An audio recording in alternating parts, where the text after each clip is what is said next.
하나님의 말씀 사도행전 2장 1절에서 13절입니다.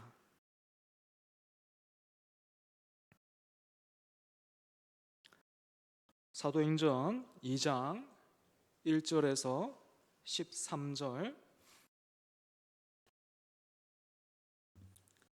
하나님의 말씀입니다. 겸손함으로 또 사모함으로 또 믿음으로 잘 받으시기 바랍니다. 제가 봉독하겠습니다. 오순절 날이 이미 이름에 그들이 다 같이 한 곳에 모였더니 호련히 하늘로부터 급하고 강한 바람 같은 소리가 있어 그들이 앉은 온 집에 가득하며 마치 불의 혀처럼 갈라지는 것들이 그들에게 보여 각 사람 위에 하나씩 임하여 있더니 그들이 다 성령의 충만함을 받고 성령이 말하게 하심을 따라 다른 언어들로 말하기를 시작하니라. 그때에 경건한 유대인들이 천하 각국으로부터 와서 예루살렘에 머물러 있더니 이 소리가 나매 큰 무리가 모여 각각 자기의 방언으로 제자들이 말하는 것을 듣고 소동하여 다 놀라 신기하게 여겨 이르되 보라, 이 말하는 사람들이 다 갈릴리 사람이 아니냐? 우리가 우리 각 사람이 난 곳 방언으로 듣게 되는 것이 어찌 됨이냐? 우리는 바데인과 메데인과 엘람인과 또 메소포타미아, 유대와 갑바도기와 본도와 아시아, 부르기아와 밤빌리아, 애국과 및 구레네에 가까운 리비아 여러 지방에 사는 사람들과 로마로부터 온 나그네 곧 유대인과 유대교에 들어온 사람들과 그레데인과 아라비아인들이라. 우리가 다 우리의 각 언어로 하나님의 큰 일을 말함을 듣는도다 하고 다 놀라며 당황하여 서로 이르되 이 어찌 된 일이냐 하며 또 어떤 이들은 조롱하여 이르되 그들이 새 술에 취하였다 하더라. 아멘. 임마누엘 찬양대 찬양하겠습니다.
귀한 찬양 감사합니다. 찬양대로 말씀을 통해서 하나님을 기뻐하고 더욱 감사하는 저와 여러분 되기를 바랍니다. 오래전에 한 퀴즈 프로그램에서 있었던 일입니다. 아마도 여러분들도 보신 분들도 계실 텐데, 노 부부가 제시된 낱말을 설명하고 또 맞추는 코너였는데, 천생연분이라는 단어를 두고 할아버지가 할머니에게 이렇게 설명을 했습니다. 우리 같은 사이를 뭐라고 하지? 할머니는 주저없이 왼수 이렇게 대답을 했습니다. 그러자 할아버지는 할머니에게 아니 네 글자 이렇게 힌트를 주었고, 할머니는 거기에 평생 왼수 이렇게 답을 했습니다. 감사합니다. 뭐 다 알고 계실 텐데 또 다시 한번 웃어주셔서 감사합니다. 우리가 할아버지를 평생 왼수라고 부르는 그 할머니를 보면서 세상에 저렇게 사이가 나쁜가 하면서 뭐 심각해지지 않고 웃어 넘길 수 있는 것은 그 안에 담겨 있는 애증을 우리가 이해하기 때문일 것입니다. 그렇다면 여러분, 우리 서로가 교회 또는 초존교회라는 그런 단어를 서로 앞에 두고 이런 퀴즈를 한번 냈다. 여러분 한번 생각하면 어떻겠습니까? 제가 생각하기에는 아마도 우리 안에는 할머니가 할아버지를 향해서 평생 왼수 이렇게 불렀던 것과 비슷한 감정이 있을 것 같아요. 그래서 잠시였지만 오늘 설교 제목을 평생 왼수 같은 교회 이렇게 한번 해볼까 하다가 그건 또 너무하고, 또 필립 얀시라는 그 미국의 유명한 지금은 천국에 가셨는데 그 유명한 작가가 멋있게 표현한 말이 있어서 그 책의 제목을 그대로 한번 가져와 봤습니다.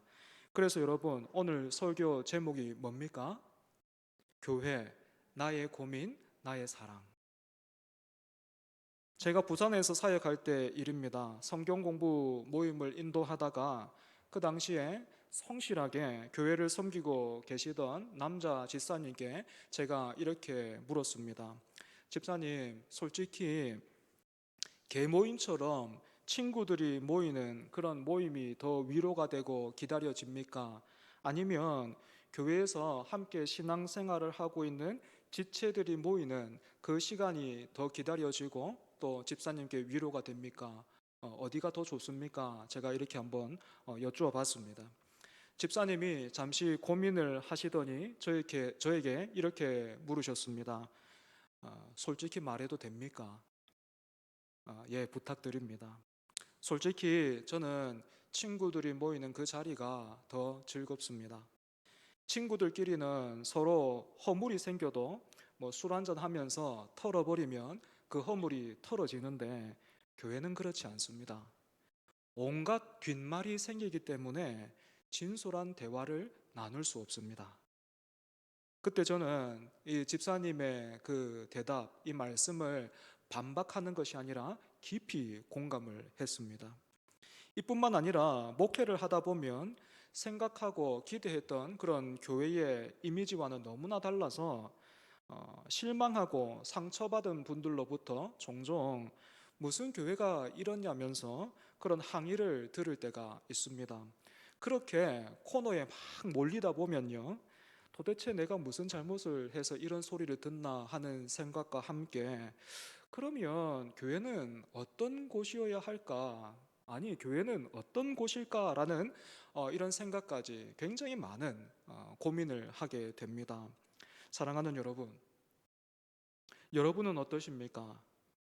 여러분은 교회에 대해서 어떤 기대를 가지고 계시고 또 무엇을 받아 누리며 그렇게 지내십니까? 교회는 어떤 곳이어야 합니까? 아니, 교회는 어떤 곳입니까? 오늘은 교회 절기상 성령 강림절입니다. 성령 강림절을 처음 듣는 분도 계시겠지만 이 성령 강림절은 부활절과 성탄절과 함께 교회의 3대 절기다 이렇게 말할 수 있습니다. 성령 강림절이라는 이름에서 벌써 우리가 알 수 있듯이 이날은 예수님이 약속하신 대로 성령이 강림하심으로 신약의 교회가 시작된 것을 기념하는 날입니다. 그래서 성령 강림절은 쉽게 말해서 교회의 생일이다 이렇게도 말할 수 있겠죠, 그죠? 때문에 오늘은 읽은 이 본문을 통해서 신약의 교회의 첫 생일에 있었던 일들을 하나하나 살피면서 교회의 정체성을 확인하는 그런 시간을 가져보겠습니다.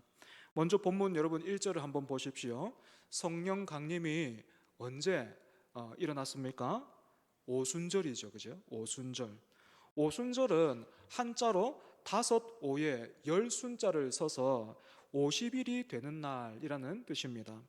그러면 당연히 기준이 되는 날이 있겠죠. 어느 날로부터 50일 이렇게 기준이 되는 날이 있을 텐데 그렇게 기준이 되는 날이 언제입니까? 바로 6월절입니다. 아시듯이 6월절은 하나님께서 애굽에 내리신 10가지 재앙 중에서 마지막 재앙으로 애굽에 처음 태어난 모든 것을 치실 때에 이스라엘 백성들은 하나님이 미리 말씀하신 대로 어린 양의 피를 집의 문설주에 바르고 그 집에 머물러 있으므로 구원을 받은 날입니다. 지금 우리나라 문화에도 어느 정도 남아 있기는 하지만 고대 사회에서 장자 또는 짐승의 첫 새끼는요, 힘의 근원을 의미합니다. 때문에 하나님께서 애굽의 모든 첫 것을 치시고 어린 양의 피를 통해서 이스라엘에 처음 태어난 그 생명을 살리신 일은 우리에게 무엇을 말해 줍니까? 하나님은 애굽의 근원을 꺾으신 크신 분이시다. 그 하나님이 이스라엘을 택하셨고 그 힘과 능력으로 이스라엘을 애굽으로부터 구원하셨다 하는 것을 우리에게 말해 줍니다. 이 6월절로부터 50일째 되는 날이 바로 오순절이에요. 그래서 첫 오순절에 이스라엘 백성들은 시내산에서 모세로부터 돌에 새겨진 하나님의 말씀, 하나님의 율법을 받았습니다. 뿐만 아니라 구약 성경에서 이 오순절은 다른 이름으로 칠칠절 이렇게도 불리는데 이날은 수확한 밀을 하나님께 바치는 날이기도 했어요. 여러분, 성령님은 다른 날이 아니라 바로 이 오순절에 임하셨습니다. 어쩌다 보니까 이렇게 일이 겹치다 보니까 우연히 이 오순절에 성령이 임하신 것이 아니라 여러분 가지고 계신 성경 한번 보시겠습니까? 사도행전 1장 4절 한번 보세요. 사도행전 1장 4절 여러분 이렇게 보시면 우리 주님은 승천하시기 전에 제자들에게 예루살렘을 떠나지 말고 내게서 들은 바 아버지께서 약속하신 것을 기다리라 그렇게 하셨습니다. 기다리라 하신 그 말씀을 통해서 우리는 예수님께서 이 오순절에 하실 일들을 계획하셨다라는 것을 알 수 있죠. 그러면 왜 성령님은 이스라엘이 시내산에서 율법을 받은 날에 그리고 또 밀을 추수하는 그 날에 오셨을까요? 제가 주보에 실지는 못했는데 중요한 구절이니까 여러분 성경 한 구절 찾아보겠습니다. 구약 성경 예레미야 31장 33절입니다. 오늘 본문 손으로 딱 끼워 두시고요. 구약 성경 예레미야 31장 33절. 구약 1102쪽 그 부근에 있습니다. 예레미야 31장 33절.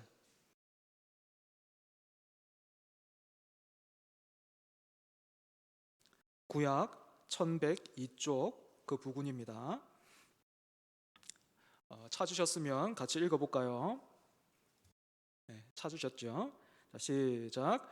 그러나 그날 후에 내가 이스라엘 집과 맺을 언약은 이러하니 곧 내가 나의 법을 그들의 속에 두며 그들의 마음에 기록하여 나는 그들의 하나님이 되고 그들은 내 백성이 될 것이라 여호와의 말씀이니라. 사랑하는 여러분, 오순절은 바로 이 약속이 이루어진 날이에요. 그래서 똑같은 오순절이라고 해도 시내산에서의 오순절이 그림자라면 성령이 임한 오순절은 실체라고 할 수 있습니다. 모세로부터 받은 돌에 새긴 율법도 귀한 것이라면 예수님의 약속을 통해서 성령이 오셔서 각 사람의 마음에 새긴 그 계명은 비교할 수 없이 더 귀한 것이 되겠죠. 이처럼 성도는 성령께서 그 마음에 하나님의 말씀을 기록한 사람들이에요. 예수를 믿는 사람은 성령이 그 안에 계셔서 성령께서 그 마음에 하나님의 말씀을 기록한 사람이라는 거예요. 그러면 그렇지 않는 사람들, 하나님을 믿는다 하지만 여전히 하나님의 말씀을 돌에 새겨진 계명으로 여기는 사람들, 말하자면 성경을 어떤 문학적인 작품이나 윤리와 도덕책 정도로, 아니면 위인전 정도로 그렇게 여기는 사람들과 성령께서 그 마음에 말씀을 새기신 사람은 무엇이 어떻게 다를까요? 몇 년 전에 정말 신앙생활이라고는 처음 시작하시는 그 초신자를 제가 만났습니다. 신방을 가서 그분과 대화를 하는데 정말로 초신자다 보니까 뭐 기도도 어떻게 해야 되는지도 모르고 또 어떻게 신앙생활을 해야 되는지를 몰라서 제가 제일 간단하게 알려드릴 수 있는 방법으로 10계명 그렇게 알려드렸습니다. 여러분, 10계명이 왜 간단합니까? 찬송가 제일 뒤편에 있거든요. 이렇게 딱 찾으면 딱 나오잖아요, 그죠? 뭐 출애굽기 20장 뭐 이렇게 하시면 뭐 이렇게 찾아볼 수도 있지만 이렇게 제일 뒤에 있기 때문에 제일 쉽게 찾아볼 수 있기 때문에 제가 10계명을 알려드렸습니다. 그런데 그분이 10계명의 내용을 대략 한번 이렇게 훑어보신 뒤에 이렇게 말씀하셨습니다. 한두 가지 빼고는 지키기가 너무 쉬운데요, 그렇게 말씀을 하시더라고요. 여러분은 이 초신자, 이 성도가 왜 어떤 의미로 이렇게 너무 쉽습니다 말했는지 여러분 이해가 되십니까? 이렇게 받은 거예요. 이 말씀을, 이 십계명을 이렇게 이해한 거죠. 너는 나 외에 다른 신들을 내게 있게 하지 말지니라. 오케이.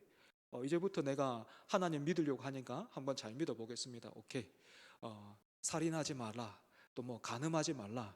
예, 알겠습니다. 이제까지 내가 그런 적도 없고 앞으로도 할 계획이 없으니까 예, 이건 지금 지키고 있네요.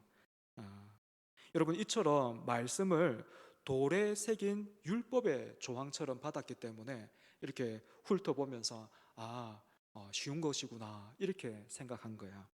하지만 이런 분에게 성령이 임하면 어떤 변화가, 어떤 일이 생깁니까?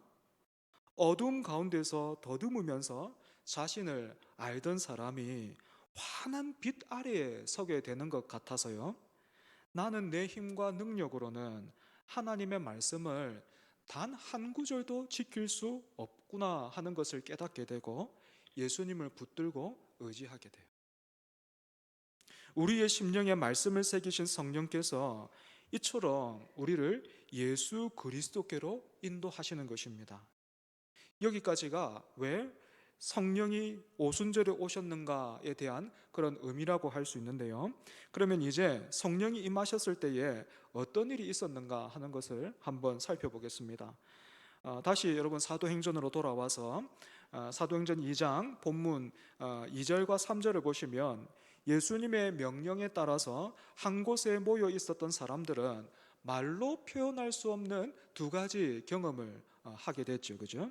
여러분, 그래서 본문을 잘 보시면 급하고 강한 바람이 또는 불의 혀가 이렇게 말하지 않고 급하고 강한 바람 같은 소리가 또 불의 혀처럼 갈라지는 것들이 이렇게 표현하고 있습니다. 먼저 한 곳에 모여 있던 제자들은요, 갑작스럽게 급하고 강한 바람 같은 소리를 들었습니다. 요한복음 3장을 보시면 예수님이 밤중에 자신을 찾아온 니고데모와 말씀하시면서 성령님을 이 바람에 비유를 하시죠. 그죠?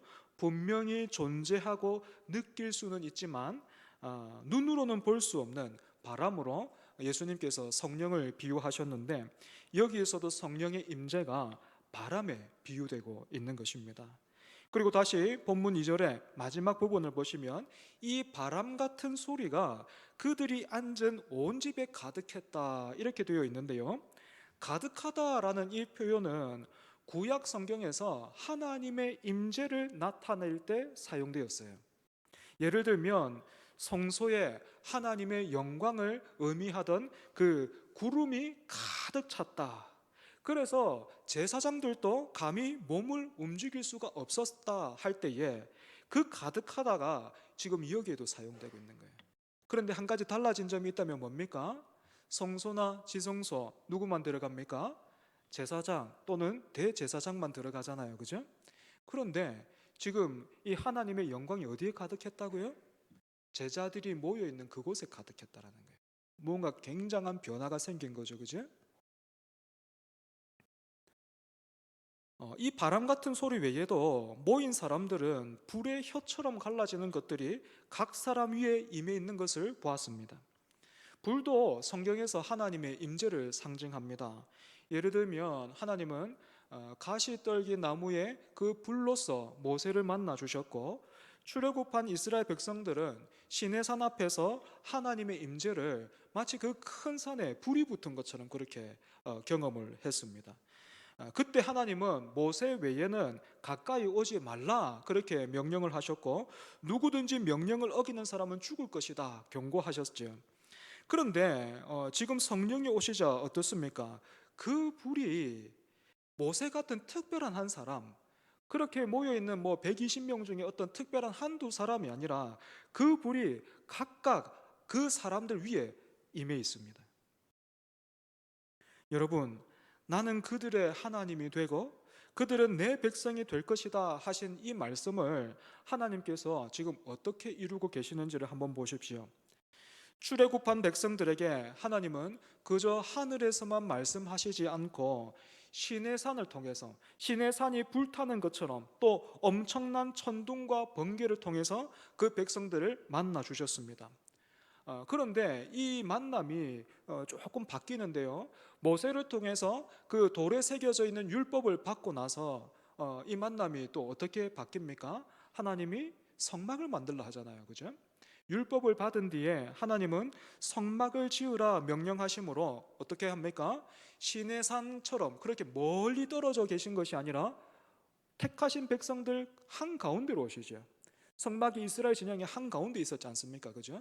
그러니까 하나님이 시내산에서 계신 것보다 지금 이스라엘 한 진영으로 가까이 오신 거예요. 하지만 여러분, 구약 성경 전체가 저와 여러분에게 증언하고 있는 것이 무엇입니까? 그렇게 하나님이 이스라엘 한 진영에 더 가까이 오셨지만 이스라엘 백성들은 하나님의 말씀에 끝내 불순종하더라. 그래서 사람에게는 소망이 없더라라는 것입니다.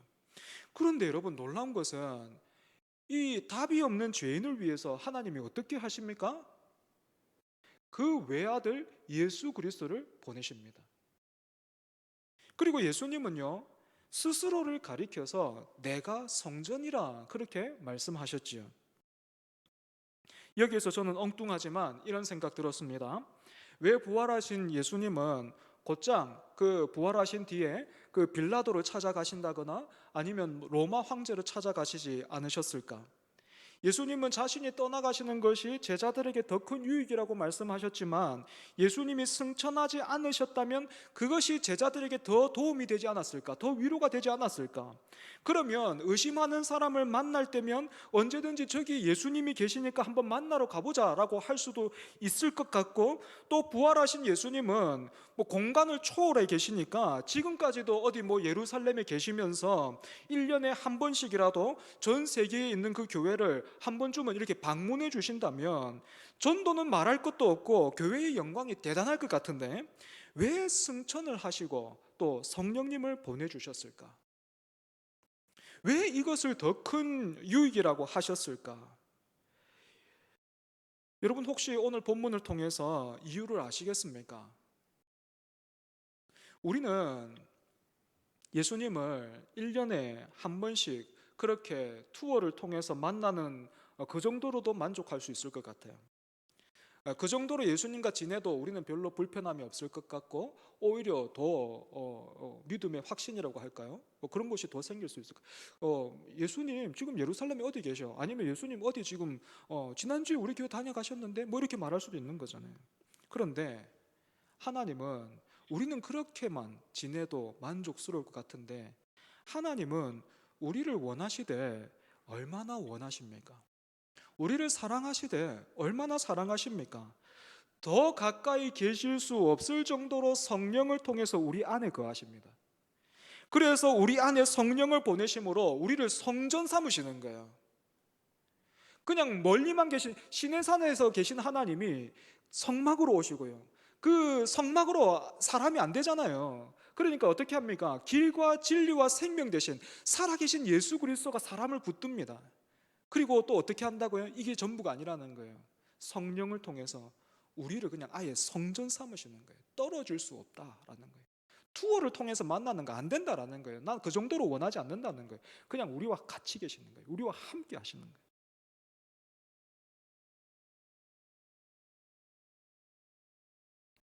이처럼 구약에서 신약까지 인생들은 늘 하나님을 등지고 죄의 길로 달려갔지만 하나님은 택하신 백성들에게 가까이, 더 가까이 오셔서 마침내는 성령을 통해서 우리를 당신의 성전이 되게 하신 거예요. 때문에 사랑하는 여러분, 이제는 건물로서의 성전이 없어요. 예수님을 통해서 살아있는 길과 진리와 생명을 보이셨던 하나님께서 이제는 저와 여러분을 살아있는 성전이 되게 하셔서 길과 진리와 생명이 되시는 예수님을 가리켜 보이는 우리 또한 살아있는 이정표가 되게 하셨기 때문입니다. 여러분, 성령의 충만함을 받은 제자들에게 어떤 일이 일어났습니까? 4절 보시면 성령이 말하게 하심을 따라서 다른 언어들로 말하기를 시작했죠. 쉽게 말해서 방언을 한 겁니다. 그런데 여러분, 여기서 나오는 방언은 사도 바울이 고린도전서 14장에서 말하고 있는 방언과는 다른 거예요. 고린도전서 14장에 나오는 방언은 통역이 반드시 필요한 영적인 방언이라면 오늘 본문에서 방언은 듣는 사람들이 알아들을 수 있는 외국어를 가리킵니다. 이 당시 예루살렘에는 오순절을 지키기 위해서 많은 사람들이 모여 있었고 이들 중에는 외국 출신들도 많이 있었는데 예루살렘에서 갑자기 자기가 태어난 곳의 말을 들으니까 그것도 무식하다고 생각했던 갈릴리 사람들이 그렇게 말하고 있으니 듣는 사람들이 다 놀랐던 거예요. 하지만 여러분, 오늘 우리는 그저 놀랄 것이 아니라 이 사건을 성경이 증언하고 있는 다른 사건과 한번 연결해서 생각해 보면 좋겠습니다. 여러분, 언어를 통해서 그 언어가 주제가 된 그 성경 본문이 혹시 기억이 나십니까? 생각나는 부분이 있습니까? 우리 구약 성경 통독하신 분들은 비교적 좀 수월하실 것 같은데 성경 본문에서 언어가 중심이 주제가 되어 있는 그 본문 힌트를 드린다면 창세기. 네, 맞아요. 창세기 11장에 나오는 바벨탑 사건입니다. 사람들이 왜 바벨탑을 지으려고 했죠? 높은 탑을 쌓아서 자기 이름을 내고 흩어짐을 면하자. 즉 하나님의 뜻대로 사는 것이 아니라 우리 뜻대로 한번 살아보자. 그 일에 우리가 하나가 되자 했던 것입니다. 그래서 하나님이 이 사람들을 어떻게 하셨습니까? 언어를 혼잡하게 만드셔서 서로 함께 일하지 못하도록 만드셨습니다. 그런데 오순절에 지금 성령이 임하자 어떤 일이 일어나고 있습니까? 각국의 방언이 한 가지 일을 말하고 있어요. 지금 바벨탑 사건과 정반대지요. 그죠? 각국의 방언이 하나의 주제를 가지고 말하고 있습니다. 그것이 무엇입니까? 하나님의 큰일입니다. 바벨탑 사건으로 인해서 흩어졌던 언어가 성령의 강림으로 인해서 지금 한 가지를 말하고 있는 것입니다. 여기에서 우리는 교회는 하나님의 큰일을 증언하는 공동체다라는 교회의 분명한 사명을 확인하게 됩니다. 여러분, 그러면 이 하나님의 큰일, 저와 여러분이 증언하고 또 선포해야 되는 이 하나님의 큰일 무엇입니까? 하나님이 하신 가장 큰 일 중에 하신 일 중에 가장 큰 일이 뭡니까? 우리를 위해서 예수 그리스도를 보내신 그 예수 그리스도를 통해서 구원하신 그 일보다 큰 일이 없죠. 그죠? 천지 창조 뭐 이렇게 답을 하셔도 그 답이 뭐 틀리지는 않겠지만 그 천지 창조보다도 더 큰 존재가 누구십니까? 예수님이잖아요. 그죠?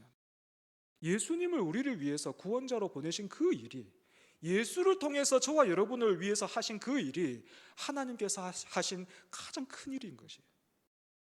그래서 여러분 사도행전을 보면 사도들이 내내 증언하는 것이 뭡니까? 예수 그리스도의 그 십자가와 부활입니다. 이처럼 우리가 하나님의 큰 일에 대한 그 증인이 될 때에 우리는 크게 두 가지 반응을 보게 될 거예요. 겪게 될 것입니다. 하나는 이 일이 어찌 된 일이냐 하는 거예요. 똑같은 반응이 오늘 본문 뒤에 있는 그 37절에도 있는데요. 성령을 받은 베드로가 복음을 전하자 사람들이 어떤 반응을 보였습니까? 형제들아, 우리가 어찌할꼬? 무슨 말이에요?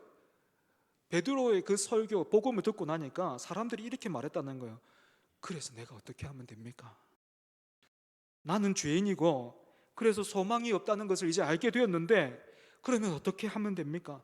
어떻게 해야 내가 살 수 있습니까? 이렇게 묻는 사람들에게 베드로는 예수 그리스도의 복음을 선포했죠. 간절히 원하기는 저와 여러분이 또 우리 교회가 이렇게 복음으로 세상에 도전을 줄 수 있기를 바랍니다. 하지만 이런 반응만 있었던 것은 아니고요. 성령을 받은 제자들을 향해서 저들이 술에 취했다라고 비아냥거리는 사람들도 있었습니다. 심지어는요, 우리가 신앙생활을 하다 보면 이런 비아냥을 교회 밖에서만 듣는 것이 아니라 함께 신앙생활하고 있는 이 교회 안에서도 들을 때가 있어요. 열심히 한번 기도해 보려고 하고 열심히 한번 섬겨 보려고 하고 이제까지 못했지만 지금부터는 이제 한번 해보려고 자리를 떨고 탁 일어서면 반드시 그렇게 은혜를 받은 사람 옆에는 반드시 누가 있습니까? 그 은혜를 막 끄는 그 소방수 같은 사람이 꼭 있어요. 그러다 보니까 지금 교회 전체가 어떻습니까?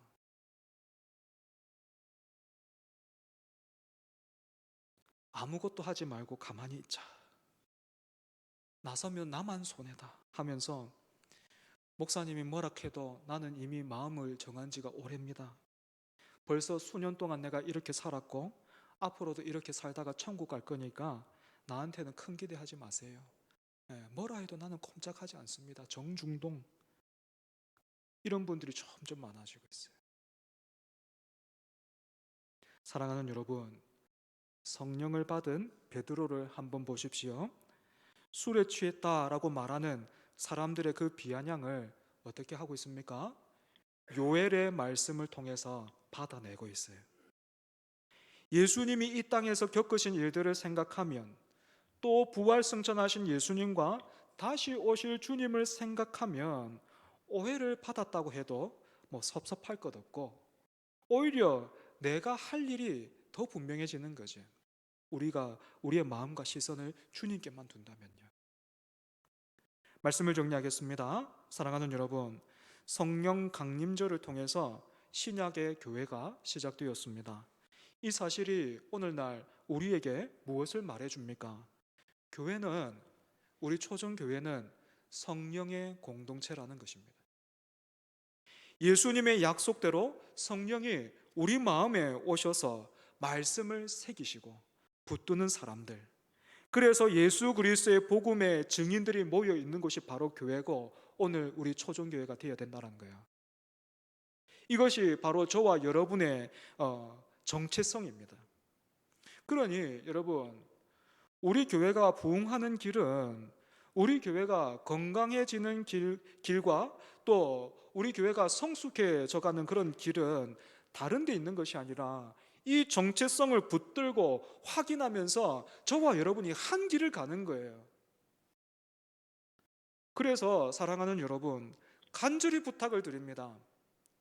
오늘부터 여러분의 삶이 다하는 그 순간까지 여러분의 기도의 제목 1번으로 성령 충만을 구하십시오. 기도의 제목 1번으로 예수 충만을 구하십시오. 기도의 제목 1번으로 말씀 충만을 구하십시오. 기도의 제목 1번으로 누가 기도 제목이 뭡니까? 라고 묻는다면 기도의 제목 1번으로 예수 더 잘 믿기를 원합니다. 기도의 제목 1번으로 내가 예수를 더 사랑하기를 원합니다. 믿음이 필요합니다. 나를 위해서 기도해 주십시오. 이렇게 말하고 또 서로를 위해서 기도하는 저와 여러분 되기를 바랍니다.